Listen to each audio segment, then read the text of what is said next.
Nesse momento em que eu agora me reúno com as especialistas para juntas debatermos a história da família e propormos então soluções, levar até elas daqui a pouco então as oportunidades que elas terão de mudança na sua vida. Aqui comigo, pastora Madalena Silveira, muito obrigada por estar conosco no programa. Conto muito com a sua participação neste viés bíblico, né, no acompanhamento todo de aconselhamento que você tem experiência. Fica muito à vontade no nosso meio, viu, pastora? Eu que agradeço, muito obrigada. Aqui comigo também a psicóloga Rosângela Labosière, amiga da casa, já conhecida de vocês, né, do nosso programa. Amada, mais uma vez, muito obrigada por estar conosco. Seja muito bem-vinda. Obrigada a vocês. Tomara que hoje seja melhor do que todos os outros. A gente sempre espera isso, né? Que possa abençoar cada família de uma forma especial e que a família receba então essas orientações. Então vamos agora então assistir a história da família e acompanhando e aconselhando e dando as orientações que é pertinente a cada uma de nós na nossa área para essa família ser abençoada. Vamos comigo. Quando a Maria Clara estava com 1 ano e 7 meses, eu engravidei da Lavínia. Com suas próprias mãos pintou a cor de... Essa é uma observação que a gente faz até mesmo para aquelas famílias que decidem engravidar logo em seguida. Tem pontos positivos e pontos negativos. Sempre tem, quando você escolhe dar uma distância maior ou uma distância menor. Concorda comigo? Tranquilamente. Concordo, só que tem uma situação. O casal estava num momento de experiência ainda. Estava no início do casamento, os dois estavam se conhecendo e o filho, quando chega, o casamento muda. Mas você viu que pela história não foi uma opção, né? De repente aconteceu a primeira gravidez. Já que havia acontecido, ela emendou uma segunda. Mas eu entendo o que você está falando, que o melhor é que tivesse tido um tempo para o casal amadurecer enquanto casal, é isso que você está dizendo? É aquele tempo onde o casal vai se conhecer, aquela adaptação. Sim. Duas pessoas totalmente diferentes se conhecendo. Então já veio um primeiro filho, né? De uma certa forma que não estava planejado. Aí logo depois do outro, além dela estar se adaptando ao casamento, ela teria o desafio de 2 filhos pequenos. Eu creio que o desafio é muito grande aí. Que acaba repercutindo no final da história, né? Daquilo que nós vamos estar mostrando então pra frente. Elas são totalmente diferentes, né? Vamos falar disso, Rô? É tão legal isso, né? Saber que Deus nos criou de uma forma diferente uns dos outros, né? A gente pode ser amigo, pode ser irmão, gerado do mesmo ventre, né? E a gente vem seres diferentes, porque é assim que o nosso Criador faz conosco. Vamos desmistificar todos os pais que estão em casa exatamente sobre isso, que eles ficam esperando que o primeiro filho foi doce, como a Maria Clara. Eu espero o segundo doce como a Maria Clara, mas a sistêmica não funciona assim. Já chegou alguém que já ocupou o lugar de doce, ele vai ter que ocupar outro lugar, não é isso, na família? Isso mesmo. E aí vem a grande diferença entre as duas crianças, que vai enriquecer o lar, porque elas são diferentes e os pais têm que reaprender como lidar com essas diferenças. A Maria Clara é uma menininha assim, doce, toda, né, quietinha, mais tranquila. É uma criança normal, faz bagunça normal e tal. Mas eu acostumei com o ritmo dela, não sabendo o que viria, né? E aí veio o foguetinho aqui, essa pimentinha. Há uma preocupação que eu tenho quando a gente descreve o comportamento de um filho, quando ela fala assim, uma é doce e a outra é pimenta, né? É que isso acaba reforçando esse comportamento. É lógico que quem é doce vai continuar sendo doce porque a mãe nomeou dessa forma, rotulou, e isso acaba impregnando no comportamento da criança. Mas da mesma forma o comportamento negativo e a palavra e o rótulo negativo. A criança que foi nomeada como pimenta, ela vai ter que agir em conformidade com este nome que o pai e a mãe deram para essa criança, porque senão o pai vai ficar por mentiroso. Já pensou? Minha mãe não é mentirosa. Então, se ela falou que eu sou pimenta, eu tenho que agir como alguém que é apimentada. É um cuidado que a gente tem que ter quando a gente der rótulos aos nossos filhos. Vai confirmar isso, não é só na infância, é para o resto da vida dela. Ela vai estar sempre lembrando que ela era uma pimentinha, né? E a gente faz isso, né? A gente rotula com muita facilidade o que é feio, o que é bonito, né? A gente sempre faz que é uma discriminação, né? Porque é muito mais fácil lidar com uma criança doce do que com uma criança pimentinha, né?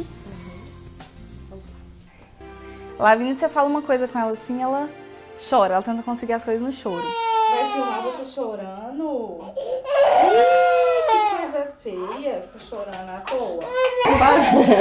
Já me olhou de lado aqui.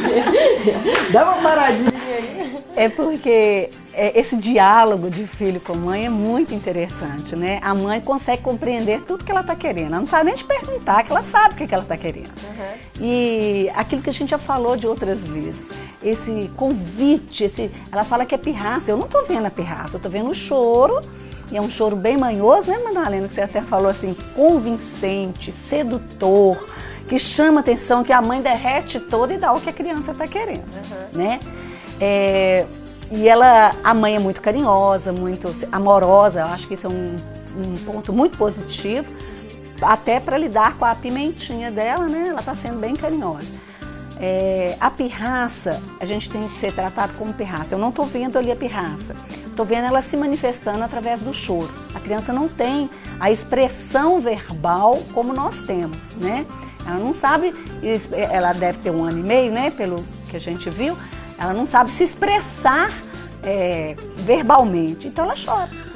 Para ganhar aquilo que ela está querendo, aquilo que ela está desejando. Ela não vai né? dizer assim, por exemplo, mamãe, estou insatisfeita porque eu gostaria de tomar mamadeira e você está atrapalhando o meu desejo. Não vai falar isso, é isso que você quer dizer, né? Exatamente. Então ela chora com a insatisfação e com a frustração.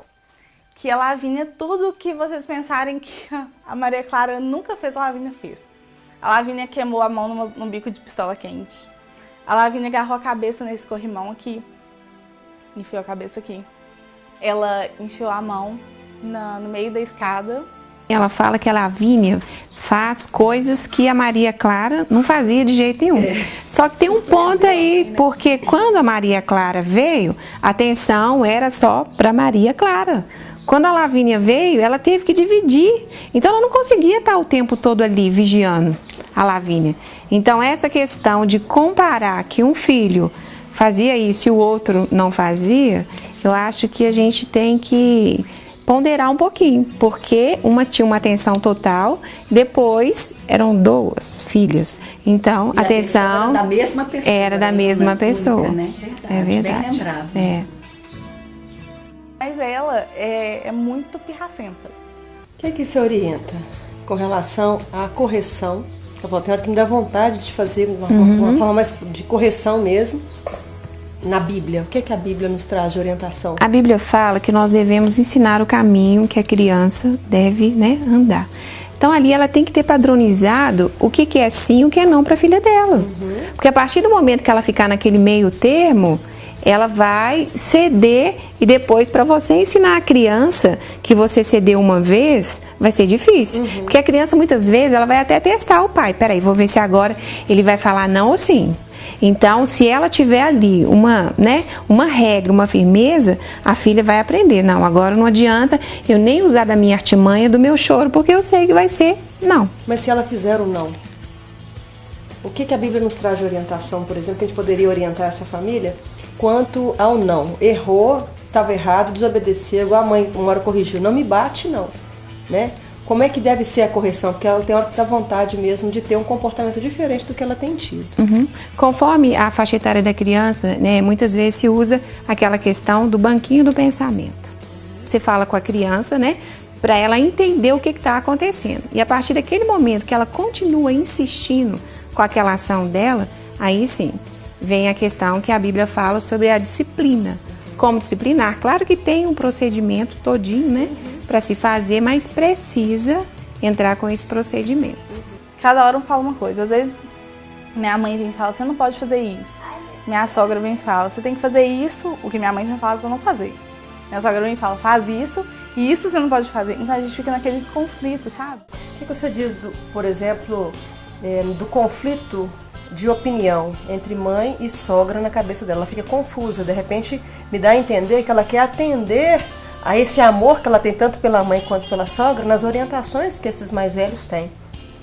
E ela quer atender. E aí, porque ela quer atender, uma fala uma coisa, outra fala outra. Ela fica confusa, com certeza, se as coisas não são convergentes, são divergentes. A experiência das pessoas nos ajuda muito. Buscar conselho com as pessoas idosas, né, é muito bom. Mas a definição do que eu vou fazer não pode ser das outras pessoas externas. A família ali é constituída de pai, mãe, 2 crianças, 2 meninas. Então, é ali que tem que ser tomadas as decisões. Conselhos externos são excelentes para mim avaliar qual que é o melhor, para que eu possa avaliar qual que é o melhor e me situar diante daquilo. Agora, ela fica dividida porque ela quer seguir um ou outro, ela não tem ainda uma opinião formada. Oi, minhas princesas. Oi. Ó, quem chegou? Quem chegou? Maria Clara, o que aconteceu na sua testa? O que aconteceu? Você colocou gelo? Não. Todo dia eu falo a mesma coisa, Camila. Eu sabia que você me Não tinha gelo na geladeira, não? Tem, mãe. Tá vendo? Fica lá. Quando a mãe dela coloca essas 2 situações, ela está despotencializando a filha diante das filhas, das netas, né? Ela fala com ela, você não está sabendo cuidar das suas filhas, eu é quem sei cuidar, né? Nem sei se ela foi tão boa mãe assim, porque nós erramos muito quando somos mães, né? Mas ela reforça, tirando até a autoridade dessa filha diante das netas. Vamos lá. Eu choro. E eu persisti até 5 horas da manhã. Eu consegui. Na hora que eu falei assim, o Diego, amor, faz logo, eu já não tô aguentando essa menina chorando. Aí eu vi que já tava clareando, né? Aí eu vim e fiz a mamadeira. Ela cedeu, né? Ela cedeu. Tava no finalzinho, né? Ela tava no quase. final, na beirada de ganhar, de tirar 10, ela voltou pro 2. É o verdadeiro morrer na praia. Ela cedeu, ela não poderia ter cedido, porque a criança aprendeu ali que se ela chorar, ela vai chorar 1, 2, 3, e vai aumentando o tempo. Quanto tempo mais você vai resistindo, mais ela vai aumentando o choro. Aumenta mais meia hora, mais 1 hora, vai aumentando, até você ceder. E não vai ser só uma noite. Vão ser mais de uma noite até ela conseguir retirar essa mamadeira noturna da criança, né? O que eu acho importante na hora desse período de transição, de retirada de mamadeira, inclusive essa, que é a segunda, que já não era nem para estar acontecendo, é que haja um combinado com essa criança. Olha, a partir de agora, de hoje, nós não vamos mais ter mamadeira de madrugada, você mama bastante essa última, vamos escovar os dentes, e aí a partir de agora não vai ter. Tá entendido? Ah, mas uma criança de 1 ano e meio vai entender? Vai entender.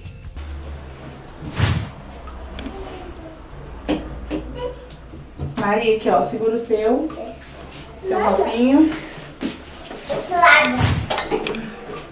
Mamãe. Oi. Mamãe. Oi. E essa Thaís? Vamos parar. Vamos parar. Ô, gente, deixa eu fazer um comentário aqui. Eu sei que a praticidade da vida hoje, a necessidade, a urgência, a correria do dia a dia, ela nos leva a querer essa praticidade. Mas nós precisamos aprender que, a Camila principalmente, vou falar para a Camila em especial, que nesse período de vida em que as suas filhas estão vivendo, elas precisam de uma alimentação consistente, uma alimentação saudável. Eu sou mãe, eu também às vezes me rendo à praticidade, né, dos sucos de caixinha, né, das comidas enlatadas, das coisas mais práticas, das comidas fast food. De vez em quando a gente cede também. Mas no período de formação das suas filhas, da formação do desenvolvimento físico da sua filha, o que você puder evitar de dar coisas enlatadas, embaladas, isso vai gerar saúde para sua filha. Desenvolvimento de acúmulo de cálcio, vitamina, proteína, é no alimento natural, né? Eu não sou naturalista não, sabe, meninas? Eu lido bem com essas coisas, eu administro bem as necessidades, a correria, mas a gente precisa preocupar um pouco mais. Nem sou tão bitolada quanto muitas mães que são extremadas, extremistas nessa questão de alimentação, que tem que ser tudo muito, muito rigoroso, mas um certo zelo é importante para que a gente possa desenvolver o físico do nosso filho sem ter tantas essas questões de alimentação pré-prontas. E pode estar até acarretando o problema dela estar acordando de madrugada. Ela falou que mais ou menos 23 horas ela toma uma mamadeira, depois 5h30, 6 horas. Então, se ela não estiver dando para ela uma coisa com substância, ela vai ficar com fome mesmo de madrugada, ela vai acordar. Nós dois a gente não sai mais, tudo tem as meninas, tudo a gente leva. A gente não sai sem elas. Isso é errado também, a gente sabe que a gente precisa. Igual, o Diego estava de férias, né, mês passado. Então, nós levávamos as duas para a escola e saíamos correndo para o cinema. O pai é um paizão, né? Agora ele está esquecendo a função dele como marido, né?